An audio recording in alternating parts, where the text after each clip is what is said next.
നമ്മുടെ അടുത്ത topic semi conductor laser. ഇതിൻ്റെ ആവശ്യമായുള്ള ബേസിക്കായ കാര്യങ്ങളൊക്കെ ഇതിന് മുമ്പത്തെ ക്ലാസ്സിൽ പറഞ്ഞിട്ടുണ്ടായിരുന്നതാണ്. ഇതിനെ ഡിഫൈൻ ചെയ്യുന്നത് it is a specially fabricated P N junction device with heavily doped P and N regions and used in forward biased mode. Basically ഒരു പി എൻ ജംഗ്ഷൻ ഡയോഡാണ് ഈ സെമി കണ്ടക്ടർ ലേസർ എന്ന് പറയുന്നത്. പക്ഷേ അതിൽ എൻ റീജിയനും P റീജിയനും heavily doped ആയിരിക്കും. സാധാരണ LED പോലെ തന്നെ ഇതും ഫോർവേഡ് ബയാസ്ഡ് മോഡിലാണ് യൂസ് ചെയ്യുന്നത്. അതായത് പി എന്നിനെ പോസിറ്റീവിലേക്കും എന്നിനെ നെഗറ്റീവിലേക്കും കണക്ട് ചെയ്യും. ഇത് ആദ്യമായിട്ട് ഫാബ്രിക്കേറ്റ് ചെയ്തത് RN ഹോൾ എന്ന സയൻറ്റിസ്റ്റാണ് ഇൻ 1962. നമുക്കറിയാം 1960 മെയ്മൻ ഫസ്റ്റ് റൂബി ലേസർ ഉണ്ടാക്കുന്നത്.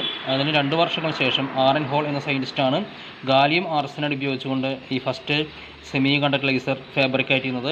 ഈ ഗാലിയം ആർസനൈഡ് ഉപയോഗിച്ച് ഉണ്ടാക്കിയ ലേസർ ഒരു ഇൻഫ്രാറെഡ് റീജിയനിലെ ലേസറായിരുന്നു. ഇനി ഈ പി റീജിയനിലും എൻ റീജിയനിലും ഒരേ മെറ്റീരിയലാണെങ്കിൽ നമ്മളതിനെ ഹോമോ ജംഗ്ഷൻ ഡിവൈസ് എന്ന് പറയും. പിയിലും എന്നിലും ഡിഫറൻറ്റ് മെറ്റീരിയലാണെങ്കിൽ നമ്മളതിന് ഹെട്രോ ജംഗ്ഷൻ ഡിവൈസ് എന്ന് പറയും. സപ്പോസ് പി റീജിയൻ ഗാലിയം ആർസിനൈഡും എൻ റീജിയനും ഗാലിയം ആർസിനൈഡ് വെച്ചോളൂ. രണ്ടും എൻ ടൈപ്പും പി ടൈപ്പും ഗാലിയം ആർസിനൈഡ് ആണെങ്കിൽ അത് ഹോമോ ജംഗ്ഷൻ. ഇപ്പോൾ എൻ ടൈപ്പ് ഗാലിയം ആർസിനൈഡും പി ടൈപ്പ് ഇൻഡിയം ഫോസ്ഫൈഡ് അങ്ങനെ വേറൊരു മെറ്റീരിയൽ ആണെങ്കിൽ അതിന് നമ്മൾ ഹെട്രോ ജംഗ്ഷൻ ഡിവൈസ് എന്ന് പറയും. ഇനി സോളിഡ് അല്ലെങ്കിൽ ലിക്വിഡ് സ്റ്റേറ്റ് ലേസറുകളെ പോലെ അല്ലെങ്കിൽ ഗ്യാഷ്യസ് ലേസറിനെ പോലെ അത്രയും ബുദ്ധിമുട്ടില്ല നമുക്ക് ഇതിൻ്റെ വേവ് ലെങ്ത്ത് മാറ്റാൻ പറ്റും. കാരണം വേവ് ലെങ്ത്ത് ഡിപ്പെൻഡ് ചെയ്യുന്നത് ബാൻഡ് ഗ്യാപ്പ് എനർജിയാണ് ഒരു സെമി കണ്ടക്ടറിൽ. അപ്പോൾ പല മെറ്റീരിയൽസിനും പല ബാൻഡ് ഗ്യാപ്പാണ്. ഇപ്പോൾ ഗാലിയം ആർസനൈഡിന് ഒരു ബാൻഡ് ഗ്യാപ്പ്, ഇൻഡിയം ഫോസ്ഫൈഡിന് വേറെ ബാൻഡ് ഗ്യാപ്പ്. അപ്പോൾ നമ്മൾ മെറ്റീരിയൽ മാറ്റിയാൽ ബാൻഡ് ഗ്യാപ്പ് മാറും. ബാൻഡ് ഗ്യാപ്പ് മാറിയാൽ വരുന്ന ലൈറ്റിൻ്റെ കളർ അല്ലെങ്കിൽ വേവ് ലെങ്ത്ത് മാറും. അപ്പോൾ ഇൻഫ്രാറെഡോ അൾട്രാവയലറ്റോ വിസിബിൾ റീജിയനിൽ ഏത് നിറങ്ങൾ വേണമെങ്കിൽ നമുക്ക് ക്രിയേറ്റ് ചെയ്യാൻ സാധിക്കും ആ മെറ്റീരിയലിൻ്റെ മാറ്റിക്കൊണ്ട്, അല്ലെങ്കിൽ ഡിഫറൻറ്റ് ബാൻഡ് ഗ്യാപ്പുള്ള മെറ്റീരിയൽസ് ചൂസ് ചെയ്തുകൊണ്ട്. ഇനി മറ്റു ലേസേഴ്സ് കമ്പയർ ചെയ്യുമ്പോൾ ഇതിൻ്റെ സൈസ് വളരെ ചെറുതാണ്. അതുപോലെ തന്നെ ഈ ഡയോഡ് ലേസറിൻ്റെ വെയിറ്റ് കുറവാണ്, അതിൻ്റെ വില കുറവാണ്, ലോ കോസ്റ്റാണ്. ഇത് പ്രവർത്തിക്കാൻ വളരെ കുറച്ച് പവർ മതി. നമ്മുടെ LED പോലെ തന്നെ വളരെ കുറച്ച് പവറിൽ ഇത് ഓപ്പറേറ്റ് ചെയ്യും. പിന്നെ ഇതിൽ മിറേഴ്സിൻ്റെ ആവശ്യമില്ല, കാവിറ്റി റെസനേറ്റർ മിറേഴ്സിൻ്റെ ആവശ്യമില്ല, അതുപോലെ കൂളിംഗ് സിസ്റ്റത്തിൻ്റെ ആവശ്യമില്ല. മാത്രമല്ല മറ്റേ ലേസേഴ്സായിട്ട് കമ്പയർ ചെയ്യുമ്പോൾ എഫിഷ്യൻസി വളരെ കൂടുതലാണ്. 14% എഫിഷ്യൻസി ഉണ്ട്. ഇത് ഫാബ്രിക്കേറ്റ് ചെയ്യാൻ എളുപ്പമാണ്. ഇതെല്ലാമാണ് സോളിഡ് അല്ലെങ്കിൽ ഗ്യാഷ്യസ് ലേസേഴ്സുമായി കമ്പയർ ചെയ്യുമ്പോൾ ഒരു ഡയോഡ് ലേസറിൻ്റെ ഗുണങ്ങളെന്ന് പറയുന്നത്. അതിൻ്റെ കൺസ്ട്രക്ഷനാണ്. ആ ഡയഗ്രം നോക്കിയാൽ മനസ്സിലാവും. ഒരു ചിപ്പാണ്, ഒരു ഡയോഡ് ചിപ്പാണ് വരച്ചിരിക്കുന്നത്. അത് എക്സ്ട്രീംലി സ്മോളാണ്, നമ്മൾ അത് വലുതാക്കി വരച്ചിരിക്കുകയാണ്. ഇതിൽ ഒരു പി റീജിയൻ ഉണ്ട്, എൻ റീജിയൻ ഉണ്ട്. ബേസിക് സബ്സ്ട്രേറ്റ് എന്ന് പറയുന്നത് എന്തിലാണ് നമ്മളിത് ഡെവലപ്പ് ചെയ്യുന്നതിന് സബ്സ്ട്രേറ്റ് എന്ന് പറയും. Gallium arsenide heavily doped N type gallium arsenide substrate. അതായത് ഗാലിയം ആർസിനൈഡ് ആണ്, അത് എൻ ടൈപ്പാണ്, ഹെവിലി ഡോപ്ഡ് ആണ്. അതിൽ ഹെവിലി ഡോപ്ഡ് പി റീജിയൻസ് ഉണ്ടാക്കുകയാണ് ചെയ്യുന്നത്. അതിനുവേണ്ടി നമ്മൾ സിങ്ക് ആറ്റങ്ങളെ ഡിഫ്യൂസ് ചെയ്യും. ഇനി ഇത് കിട്ടിക്കഴിഞ്ഞാൽ അതിൻ്റെ ലെഫ്റ്റും റൈറ്റും അല്ലെങ്കിൽ ഫ്രണ്ട് സൈഡും റയർ സൈഡും നമ്മൾ അത് ഫ്ലാറ്റാക്കും, പാരലാക്കും, മാത്രമല്ല പോളിഷ് ചെയ്യും. ലെഫ്റ്റ് ടോട്ടലി റിഫ്ലക്റ്റിംഗ് ആയിരിക്കും, റൈറ്റ് സൈഡ് അല്ലെങ്കിൽ ഒരു സൈഡ് പാർട്ട്ലി റിഫ്ലക്റ്റിംഗ് ആയിരിക്കും. ഇതൊരു കാവിറ്റി റെസനേറ്ററിനെ പോലെ ആക്ട് ചെയ്യും. ഇതിനെ ഫെബ്രി പ്രോട്ട് റെസനേറ്റർ എന്നാണ് പറയാറ്. അതുപോലെ ടോപ്പ് സർഫസും ബോട്ടം സർഫസും മെറ്റലൈസ് ചെയ്യും. അവിടെയാണ് നമ്മൾ ലീഡുകൾ പിടിപ്പിക്കുന്നത് ഇലക്ട്രിക്കൽ കണക്ഷൻ കൊടുക്കാനായിട്ട്. അതുപോലെ തന്നെ മറ്റ് 2 സൈഡുകൾ നമ്മൾ ഗ്രൗണ്ട് ചെയ്യും അല്ലെങ്കിൽ റഫാക്കും, അതിൽ കൂടി ലേസർ ആക്ഷൻ നടക്കാതിരിക്കാനായിട്ട് അല്ലെങ്കിൽ ലേസർ ആക്ഷൻ പ്രിവെൻറ്റ് ചെയ്യാനായിട്ട്. ഇതാണ് ഇതിൻ്റെ ഒരു ബേസിക് സ്ട്രക്ചർ. പിന്നെ പമ്പിംഗ് മെക്കാനിസം എന്ന് പറയുമ്പോൾ ഇലക്ട്രിക്കൽ പമ്പിംഗ് ആണ്. ഇവിടെ ഇലക്ട്രിക് എനർജീനെ ഡയറക്റ്റ് ആയിട്ട് ലേസർ അല്ലെങ്കിൽ ഡയറക്റ്റ് ആയിട്ട് ലൈറ്റ് എനർജി ആയിട്ട് കൺവേർട്ട് ചെയ്യാണ് നമ്മൾ ചെയ്യുന്നത്.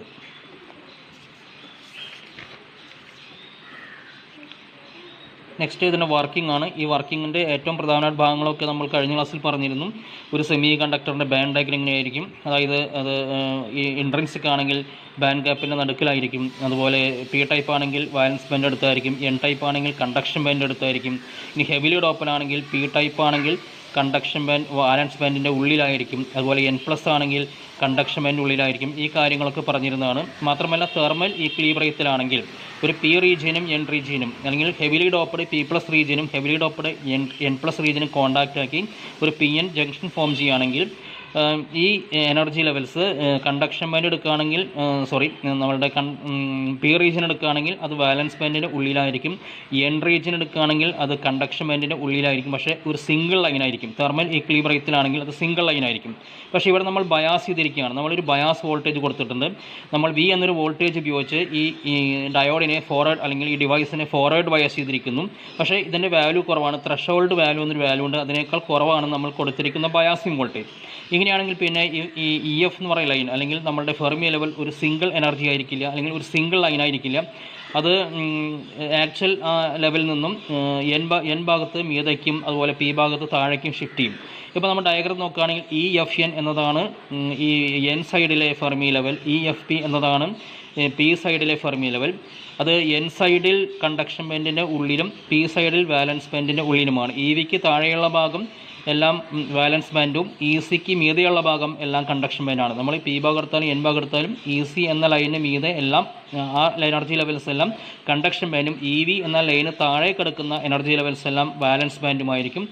ഇവിടെ നോക്കുകയാണെങ്കിൽ EFN കിടക്കുന്നത് കണ്ടക്ഷൻ ബാൻഡിൻ്റെ ഉള്ളിലും EFP കിടക്കുന്നത് വാലൻസ് ബാൻഡിൻ്റെ ഉള്ളിലാണ്. പക്ഷേ നേരത്തെ അത് ബയാസിങ് ചെയ്യാത്തപ്പോൾ അതൊരു സ്ട്രെയിറ്റ് ലൈൻ ആയിരുന്നു. പക്ഷേ ഇപ്പോൾ അത് രണ്ട് ഡിഫറൻറ്റ് ലൈൻസാണ്. അതിനിടയിൽ EV എന്ന് പറയുന്ന ഒരു എനർജി ഗ്യാപ്പ് വന്നിട്ടുണ്ട്. ഇനി മറ്റൊരു പ്രത്യേകത, ഈ EF അല്ലെങ്കിൽ EFP ഈ രണ്ട് ഫെർമി ലെവലിൻ്റെ താഴെ ഇലക്ട്രോൺസ് ഉണ്ടാവും. അപ്പോൾ EFN എന്ന ഭാഗത്തിന് താഴെ നമുക്ക് ഇലക്ട്രോൺസിനെ വരച്ചിട്ടുണ്ട് ഡോട്ടായിട്ടും. അതുപോലെ EFPയുടെ താഴെ ഇലക്ട്രോൺസ് ആയിരിക്കും, പക്ഷേ EFP എന്ന ആ ലെവലിൻ്റെ മീതെ ഹോൾസ് ആയിരിക്കും. അപ്പോൾ അതാണ് ഹോൾസും ഇലക്ട്രോൺസും മാർക്ക് ചെയ്തിരിക്കുന്നത്. ഫെർമി ലെവലിന് താഴെ ഇലക്ട്രോൺസും ഫെർമി ലെവലിന് മീതെ ഹോൾസ് ആയിരിക്കും ഏത് റീജിയൻ ആണെങ്കിലും. ഇനി അതുപോലെ തന്നെ ഈ ഫോർവേഡ് ബയസ് കൊടുത്തു കഴിഞ്ഞാൽ ആക്റ്റീവ് റീജിയൻ എന്ന് പറയുന്ന ഒരു ഭാഗമുണ്ട്, അതുപോലെ ഡിപ്ലീഷൻ റീജിയൻ ഉണ്ട്. ഇവിടെ ഡിപ്ലീഷൻ റീജിയൻ D ആണ്. അതിൻ്റെ വിഡ്ത്ത് തെർമൽ ഈക്വിലിബ്രിയത്തേക്കാൾ കുറവായിരിക്കും ഡിപ്ലീഷൻ റീജിയൻ്റെ വിഡ്ത്ത്. ഇനി മാത്രമല്ല, അതുകൊണ്ട് അത് എഴുതിയിരിക്കുന്നത് ഡിപ്ലീഷൻ റീജിയൻ്റെ വിഡ്ത്ത് അല്ലെങ്കിൽ D ഡിക്രീസ് ചെയ്യും. അതുപോലെ തന്നെ active region is less than depletion region.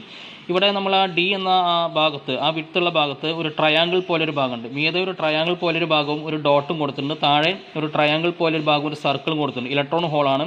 ആ ചെറിയ രണ്ട് ട്രയാങ്കിൾസ്, അത്രയും ചെറിയ ഭാഗങ്ങൾ മാത്രമേ ഇവിടെ ആക്റ്റീവ് റീജിയനായിട്ട് വർക്ക് ചെയ്യുന്നുള്ളൂ. പക്ഷേ ഡിപ്ലീഷൻ റീജിയനായിട്ട് കമ്പയർ ചെയ്യുമ്പോൾ ഈ രണ്ട് റീജിയൻസ് വളരെ കുറവാണ്.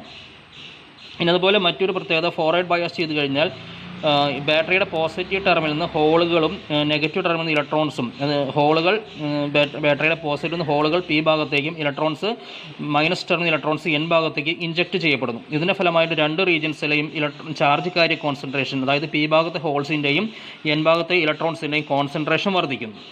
ഇനി ഇപ്പോൾ നമ്മൾ ഡയഗ്രം നോക്കുകയാണെങ്കിൽ ആക്റ്റീവ് റീജിയനിൽ ഒരു ഹോളും ഒരു ഇലക്ട്രോണും വരച്ചിട്ടുണ്ട്. താഴെ ഒരു ഹോളും മീതെ ഒരു ഇലക്ട്രോണും ആക്റ്റീവ് റീജിയനിൽ വരച്ചിട്ടുണ്ട്. ഈ ഇലക്ട്രോണിൻ്റെയും ഹോളിൻ്റെയും സ്പോണ്ടേനിയസ് റീകോമ്പിനേഷൻ വഴി ഫോട്ടോൺസ് ഉണ്ടാവും. ഇങ്ങനെ ഉണ്ടാകുന്ന ഫോട്ടോൺസ് റാൻഡം ഡയറക്ഷൻസിലാണ് മൂവ് ചെയ്യാം. അതുകൊണ്ട് ഔട്ട്പുട്ട് കൊഹറൻ്റ് ആയിരിക്കില്ല, ഇൻകൊഹറൻ്റ് ആയിരിക്കും.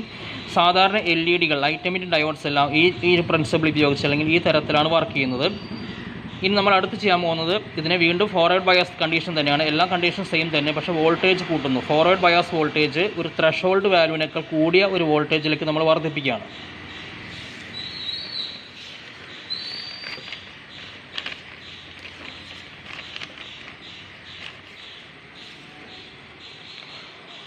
നമ്മുടെ ഫോർവേഡ് ബയാസ് വോൾട്ടേജ് വർദ്ധിപ്പിച്ചു കഴിഞ്ഞാൽ ഉണ്ടാകുന്നൊരു പ്രത്യേകത നോക്കി കാണാൻ പറ്റും. ഈ EFN എന്ന ലെവൽ വീണ്ടും മീതേക്ക് ഷിഫ്റ്റ് ചെയ്യുന്നു, EFP എന്ന ലെവൽ വീണ്ടും താഴേക്ക് ഷിഫ്റ്റ് ചെയ്യുന്നു. അതിൻ്റെ ഫലമായിട്ട് ഈ ആ ഗ്യാപ്പ്, EFൻ്റെയും EFയുടെ ഇടയ്ക്കുള്ള ഗ്യാപ്പ് EV' ആയിരിക്കും. ഇവിടെയും നേരത്തെ പോലെ തെർമൽ ഈക്വിലിബ്രിയം എന്ന പോലെയല്ല, ഇവിടെയും EF ഒരു സിംഗിൾ ലൈനല്ല. EFN EFഇടയ്ക്കുള്ള എനർജി ഗ്യാപ്പ് EVയിൽ നിന്നും EV' വർദ്ധിക്കുന്നു. അതുപോലെ ഡിപ്ലീഷൻ റീജിയൻ വിഡ്ത്ത് വീണ്ടും കുറയുന്നു.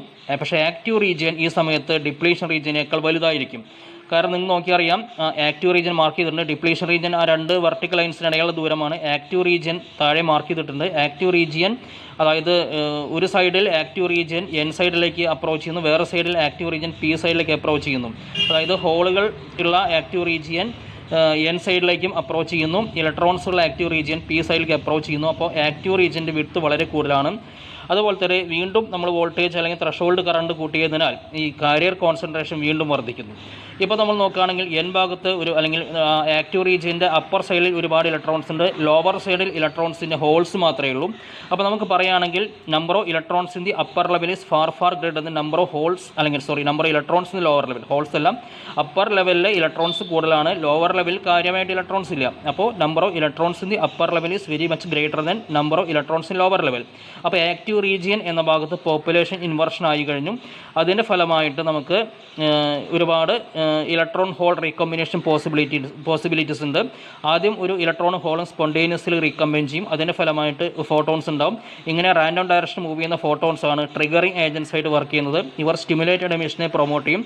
അതിൻ്റെ ഫലമായിട്ട് ലാർജ് നമ്പർ ഓഫ് ഫോട്ടോൺസ് ഉണ്ടാവും. ഈ ഫോട്ടോൺസ് പിന്നെ ആ കാവിറ്റി റെസനേറ്ററിൻ്റെ അല്ലെങ്കിൽ ഈ ഡയോഡിൻ്റെ ലെഫ്റ്റ് റൈറ്റ് പോളിഷ്ഡ് സർഫസുകൾക്കിടയിൽ ടു ആൻഡ് ഫ്രോ മോഷൻ നടത്തുകയും അങ്ങനെ ആംപ്ലിഫൈഡ് ആവുകയും ചെയ്യും. മാത്രമല്ല അത് ഓപ്റ്റിക്കൽ ഫീഡ്ബാക്കും പ്രൊവൈഡ് ചെയ്യും. അങ്ങനെയാണ് നമുക്ക് ഒരു amplified sustained output partially silvered എൻഡിൽ കൂടെ അല്ലെങ്കിൽ പാർഷ്യലി റിഫ്ലക്റ്റിംഗ് എൻഡിൽ കൂടെ കിട്ടുന്നത്. ഈ കേസിൽ ഔട്ട്പുട്ട് കൊഹറൻ്റ് ആയിരിക്കും. നേരത്തെ പറഞ്ഞ പോലെ ആ ബീം LED പോലെ ഇൻകൊഹറൻറ്റ് ബീം ആയിരിക്കില്ല. ഇവിടെ കിട്ടുന്നത് ഒരു കൊഹറൻറ്റ് ഔട്ട്പുട്ട് ആയിരിക്കും. അതുകൊണ്ടാണ് നമ്മൾ ഇതിനെ ലേസർ ഡയോഡ് അല്ലെങ്കിൽ സെമി കണ്ടക്ടർ ഡയോഡ് അല്ലെങ്കിൽ ഇഞ്ചക്ഷൻ ലേസർ എന്ന് പറയുന്നത്. ഇനി മറ്റൊരു പ്രത്യേകത, നമ്മൾ ടെമ്പറേച്ചർ കൂട്ടിക്കഴിഞ്ഞാൽ ഈ ആക്റ്റീവ് റീജിയനിലെ ഇലക്ട്രോൺസ് മീതെ വരച്ചിട്ടുണ്ട്. ആക്റ്റീവ് റീജിയനിലെ ഇലക്ട്രോൺസ്, ആ ഇലക്ട്രോൺസ് എല്ലാം മീതയ്ക്ക് ഷിഫ്റ്റ് ചെയ്യും. താഴെ ആക്റ്റീവ് റീജിയനിലെ ഹോൾസ് താഴേക്ക് ഷിഫ്റ്റ് ചെയ്യും. അപ്പോൾ അതിൻ്റെ ഫലമായിട്ട് ആക്റ്റീവ് റീജിയനിലെ ഇലക്ട്രോൺസിൻ്റെയും ഹോൾസിൻ്റെയും എണ്ണത്തിൽ കുറവുണ്ടാവും. ഈ കുറവ് മൂലം ഔട്ട്പുട്ട് കുറയും. അപ്പോൾ ഹൈ ടെമ്പറേച്ചർ ആണെങ്കിൽ നമുക്ക് ഒരുപാട് അഡീഷണൽ ആയിട്ട് ഇലക്ട്രോൺസിന് ഹോൾസിന് സപ്ലൈ ചെയ്യണം. അപ്പോൾ ഹൈ ടെമ്പറേച്ചറിൽ ഒരു ഹൈ ത്രഷോൾഡ് കറൻസ് കൊടുത്താൽ മാത്രമേ ഇത് പഴയ ഔട്ട്പുട്ട് മെയിൻറ്റെയിൻ ചെയ്യുള്ളൂ. അപ്പോൾ ടെമ്പറേച്ചർ ഒരുപാട് കൂട്ടിക്കഴിഞ്ഞാൽ ഡയോഡ് ലേസറിന് മറ്റ് ലേസേഴ്സിനെ പോലെ വർക്ക് ചെയ്യാൻ സാധിക്കില്ല. ഇതാണ് ഇതിൻ്റെ പ്രധാനപ്പെട്ട ഒരു ഡിഫക്റ്റ് എന്ന് പറയുന്നത്. ഇത്രയാണ് നമുക്ക് ഡയോഡ് ലേസർ പഠിക്കാനുള്ളത്.